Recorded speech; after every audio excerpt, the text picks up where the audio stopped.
নমস্কার, কেমন আছেন সবাই? শেয়ার গৃহকোণে আপনাদের সকলকে স্বাগত জানাই। যেদিন এই ভিডিওটা শেয়ার করছি সেদিন ছিল রবিবার। অন্য সব রবিবারগুলো জয়ের তো ছুটি থাকে, সেই কারণে ঘুম থেকে দেরি করেই উঠি, কিন্তু সেদিন কিন্তু তাড়াতাড়ি উঠেছিলাম।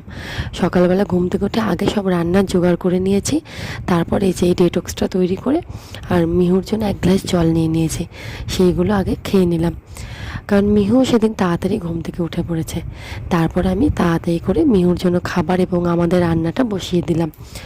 আজ আমার দিদি আসবে আমার এখানে, তারপর দুজনে মিলে এখান থেকে খাবার দাবার খেয়ে যাবো একটু বাড়িতে, তাই জন্য তাড়াতাড়ি করে রান্নাটা করছি।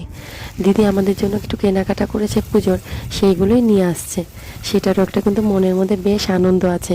দিদি কী এনেছে সেগুলো দেখবো করে তাড়াতাড়ি করে কাজ সারছি। এদিকে আমি যত তাড়াতাড়ি করতে যাচ্ছি, মিহু করছে তত দেরি। আর এদিকে দেখো মিহু কি করছে।